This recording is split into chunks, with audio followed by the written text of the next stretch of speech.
Y para continuar con el programa, solicitamos la presencia del doctor Jesús Favela Vara, investigador fundador del departamento y del programa de posgrado en Ciencias de la Computación, para recordar aspectos históricos muy importantes.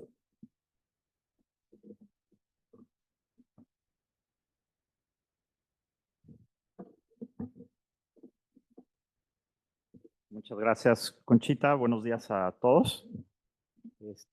Antes de empezar, levanten la mano los que no habían nacido en 1994. Que no habían nacido en 1994. Ok, un poquito menos de la mitad. Ok, voy a hablar un poquito de la historia del posgrado, pero los detalles más jugosos me los guardo para la hora de la comida. Voy a empezar, hay que empezar tomando en cuenta el contexto, ¿no? ¿Qué es lo que estaba pasando en ese momento y que acaba influyendo en forma muy importante en el devenir del posgrado? Inicios del 1994 inicia el Tratado de Libre Comercio. De hecho, el primer día de ese año es el levantamiento zapatista, que también genera cierta relajo, se me fue la palabra, en México, poco después incluso el asesinato de Colosio. En esas condiciones estábamos más o menos armando el plan de estudios. A mí me contratan justamente para iniciar un departamento y un posgrado en computación. Cuando llego me dicen, pues no hay departamento, pero a ver si algún día de estos hacen un posgrado. Y con un investigador polaco, Vladimir Homenda, y otro ruso, Perekatov, empezamos también a buscar recursos en CICESE para armar el posgrado. Y a fines de ese año pues, ocurre el famoso error de diciembre que mete al país en una crisis tremenda. Y obviamente, o sea, si no hubiéramos iniciado en septiembre de ese año el posgrado, creo que hubiera sido más difícil hacerlo 1, 2 o incluso 3 años después. ¿Qué pasaba en el lado de la tecnología que nos interesa un poco? La web se hizo pública, el primer browser de web un año antes, en 1993, y eso era más o menos lo que se ve abajo a la izquierda, era la experiencia de navegar en Internet, ¿no? Es el famoso browser de Netscape, y uno podía ahí, Yahoo era el principal, pues no sé si llamarle máquina de búsqueda, realmente era un índice de tópicos, y entre otras cosas, el CICESE, por iniciativa de Salvador Castañeda, que ha sido un pionero realmente, no solo en CICESE, sino en la región en computación, como voy a mencionar en un momento más. Es de las primeras instituciones en México, al menos instituciones académicas, pero en ese momento Internet básicamente era académico, entonces no hubo que quizá hubiera sido a nivel de todo México, que arma una página de web, creo que para mediados finales del 94. De hecho, en ese momento CICES era de las pocas instituciones académicas con conexión a Internet, con servicio de correo electrónico, etc. Y bueno, ahí estaban los celulares y el tipo de estaciones de trabajo que había en ese momento. Y no menos importante, en esa época nuestro coordinador estaba haciendo su doctorado en Northwestern. Contrastar un poquito qué pasaba en 94 contra el 2024. Busqué qué características tenía una computadora de $1,000 de entonces con la de actualmente. Tomar en cuenta que $1,000 de ahorita no son los mismos que $1,000 de hace 30 años. Por supuesto, hubiera sido, creo que, más justa compararlo tomando en cuenta la inflación. Pero en esa época, con $1,000 podíamos comprar una 486, que su desempeño en el benchmark de Passmark estaba del orden de 16 grandiosos megas de memoria que eran bastante buenos, y 500 megabytes de disco duro, y un incremento de 100 aproximadamente en el desempeño en cuanto al procesador, pero de nuevo quizá hubiera sido más justo tomarlo en dólares presentes. Una estadística que vi hace unos meses que me llamó muchísimo la atención es sobre el crecimiento de estas compañías, y una manera interesante de verlo, sobre todo ahora que hace como año y medio, 2, que empezaron a correr, a despedir empleados en Microsoft y en Meta, etcétera. Yo no había, sí corrieron a 15,000 empleados, pero eso representa la misma cantidad de empleados que tenía 6 meses antes. Pues en 1994 las tres principales compañías de tech eran Microsoft, IBM y Apple las ganancias o las ventas que tenían. Microsoft tenía del orden de 15,000 empleados, IBM 220, ya era bastante considerable, aunque claro tenía un portafolio de servicios bastante más amplios que el que tiene ahorita, por ejemplo, producía computadoras, etcétera, y Apple 3,600. Para 1924, las tres en cotización en bolsa, las tres compañías más grandes son Apple, Microsoft y Google.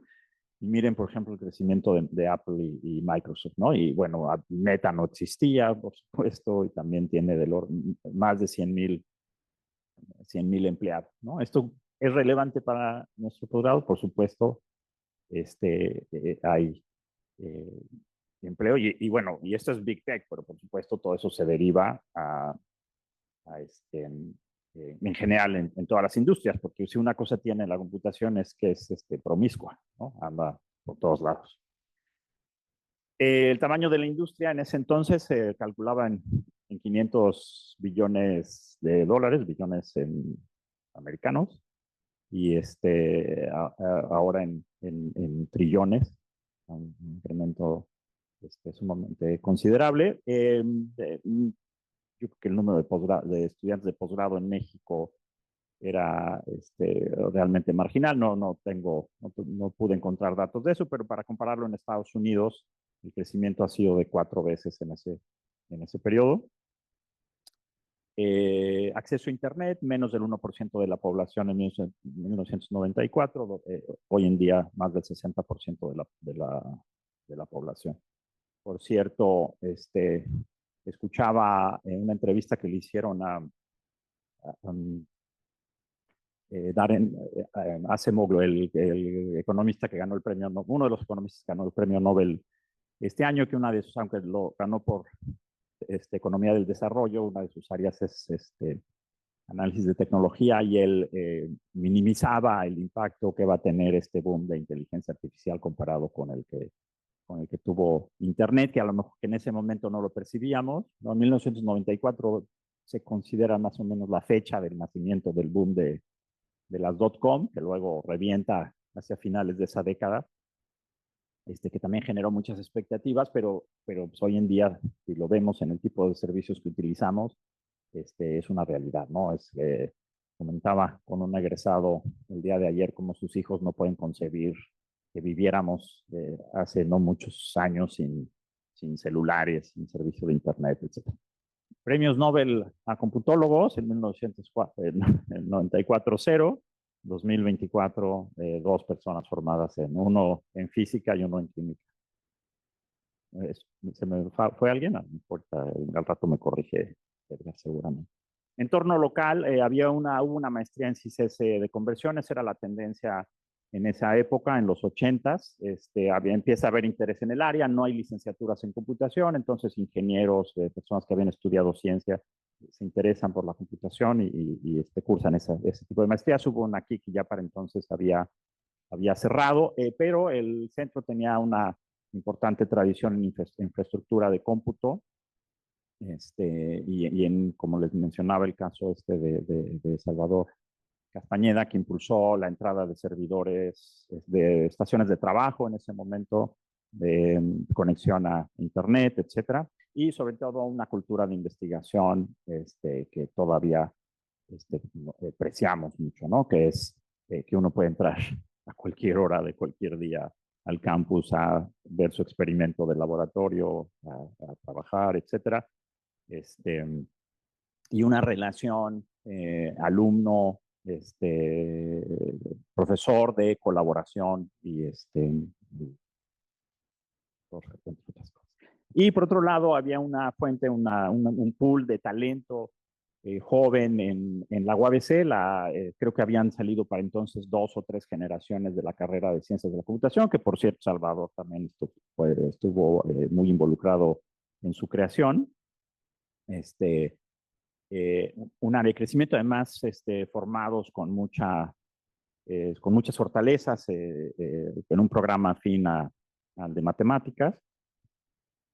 Como ejemplo, a lo mejor ustedes reconocen algunos de estos jóvenes talentosos de aquella época que ahora forman parte de nuestra planta de investigadores. ¿Qué pasaba a nivel México en esa época? Muy pocos investigadores en el SNI, muy pocos investigadores, varios becarios, eso sí, regresando, pero por ejemplo, cuando tratamos de contratar investigadores en esa época, el sueldo de CICESE era menos que la beca que les daba CONACYT en el extranjero y la expectativa, la verdad, no era muy positiva. Entonces, de varios, bueno, no muchos, unos 3, 4, 5 quizá, con los que estuvimos en algún momento en pláticas, ninguno regresó, ya no digamos a CICESE, a México. Era un área además percibida como poco científica. Hay una cifra del entonces director de ciencia de CONACYT que dijo, la investigación en computación en México la hacemos los físicos, porque somos los que usamos la Cray, la supercomputadora que en ese entonces tenía la UNAM. Y bueno, se forma la Sociedad Mexicana de Ciencias de la Computación. De hecho, esa parte también es interesante. En esa, asociado al Tratado de Libre Comercio, empieza a haber relaciones bilaterales en todas las áreas, y entonces CONACYT, con NSF y su contraparte en Canadá se reúnen y dicen, pues vamos a ver qué esfuerzos conjuntos podemos hacer en áreas prioritarias. Y pues, Canadá y Estados Unidos dicen, una de nuestras áreas prioritarias es la computación, y CONACYT se queda como, ¿y eso qué es? ¿O quién hace de eso en México? Y entonces se pone a averiguar y encuentra a unos pocos personas que asisten a esta reunión. De nosotros asistió Hugo Hidalgo, y de ahí se forma la Sociedad Mexicana de Ciencias de la Computación. Esto es lo que les mencionaba de las cifras de SNIS. Miren la tendencia, esta línea azul, perdón, es Ciencias de la Computación, número de miembros del SNI, y para 97, 98, si la tendencia seguía, iba a llegar a cero. Empieza a haber más graduados, más regresan a México. Aquí también hubo un cambio en las políticas del SNI. En ese entonces uno podía estar en el SNI con una maestría, por ejemplo, y eso se hizo cada vez más difícil. Y empezó a haber como más énfasis en la productividad, y eso fue parte de la razón del cambio, y también pues, la gente se va acumulando. 30 aproximadamente investigados en el SNI en ese entonces. Ahorita debe haber más de esos, SNI 3, por ejemplo. Más de esos en la ciudad de Ensenada. En términos del posgrado, era el número de una evaluación que se hizo un poco después, que también fue un poquito ruda: 0 programas de computación aprobados en maestría o en doctorado, 7 condicionados en maestría, 2 emergentes, y en doctorado 3 emergentes y 1 condicionado. No recuerdo, creo que aquí todavía no estaba el doctorado de CICES. Esta es la evolución de la matrícula en CICESE, de los ingresos en computación, y algo que, viendo esta gráfica ayer, pensaba un poco que esa no era nuestras expectativas. La verdad, pensábamos que iba a haber un crecimiento más grande. De hecho, recordé a un investigador de la División de Física Aplicada que en ese entonces me dijo, seguramente en unos pocos años ustedes van a tener un edificio propio, y van a tener una planta de 40 investigadores, y van a tener 200 estudiantes. Y eso no ha sido realidad, pero regreso a eso al final de la presentación. ¿De dónde vienen? Obviamente de los lugares más cercanos. Baja California Sur tampoco hay tanta gente. Nos faltan algunos estados. Yo pensé que ya habíamos cubierto el territorio. Pero bueno, esta me interesó contrastarla con, estas son gráficas que produce la DEP, por cierto, con los egresos. Si se fijan en la escala, aunque el color es parecido, en el caso de Baja California, se fijan en la escala es del doble, ¿no? Aquí el tope para el color verde es de 75 y aquí es de 150. Entonces, gracias a CICESE, pues también hemos atraído talento a la región. Recuerdo alguna anécdota de algún estudiante que decía, pues es que si regreso a donde soy, no voy a conseguir trabajo, y aquí hay muchas oportunidades, y se quedó aquí. Y de nuevo, muy distribuido en todo el país, pero ese rol de atractor de talento en la región creo que también es bastante interesante y algunos de los que nos acompañan aquí son testigos de primera mano de ello. El acumulado de egresos, llegamos ya a 360 de maestría exclusivamente. Si agregamos doctorado yo creo que ya andamos arriba de los 400, que son un poco más del 10%, me parece, del total de egresados del CICES.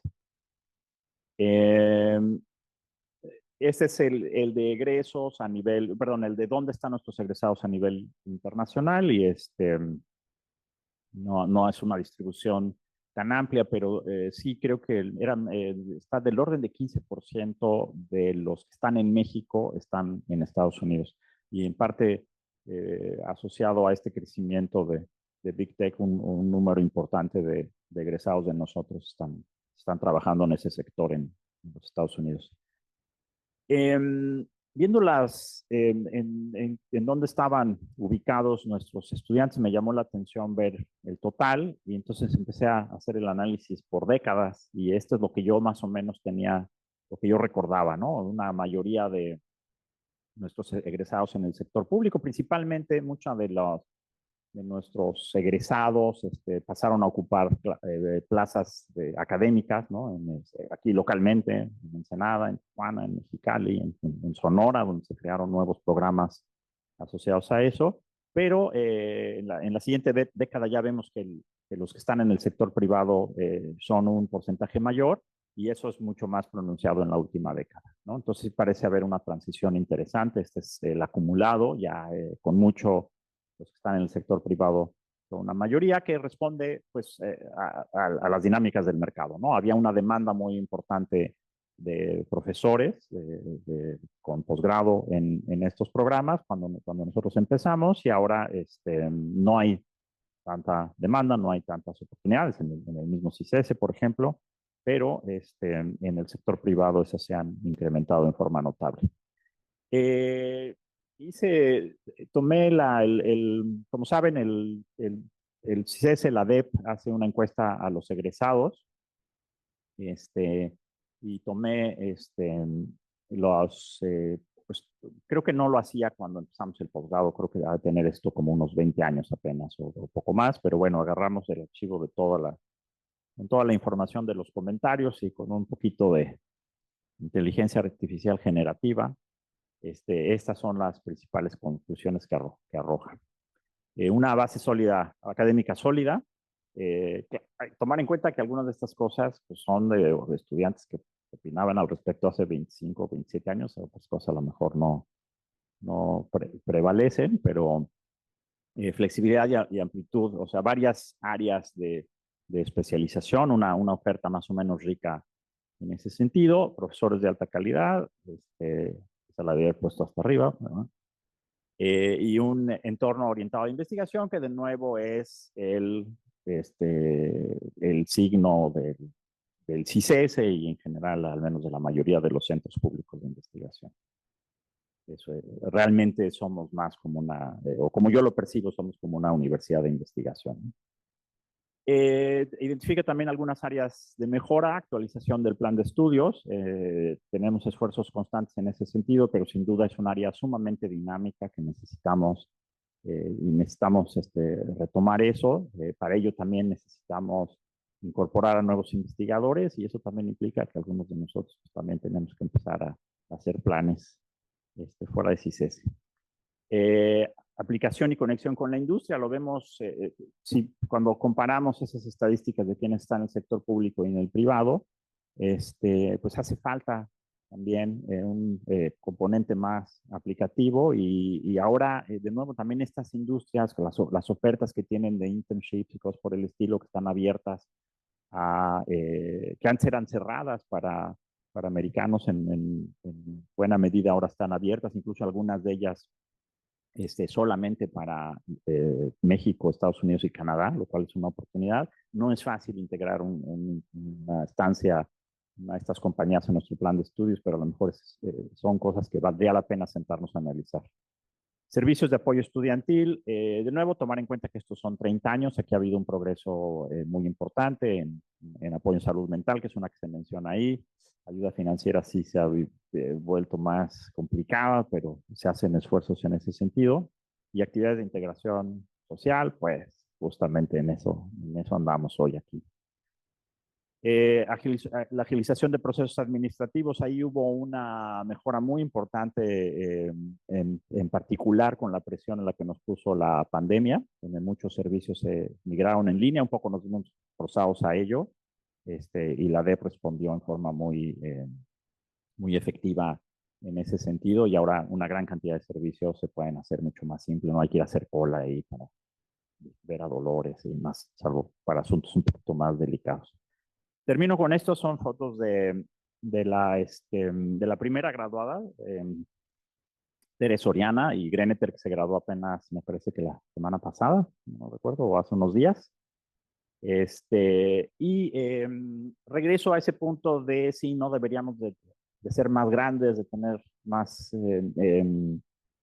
estudiantes y un edificio grande y 40, 50 investigadores.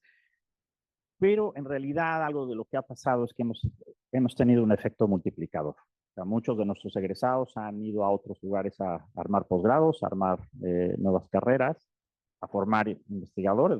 Varios de nuestros egresados tienen más estudiantes de doctorado, por ejemplo, que nosotros mismos. Y nosotros deberíamos de tomar un poquito de crédito también por ese efecto multiplicador con nuestros egresados. Y con eso termino. Muchas gracias.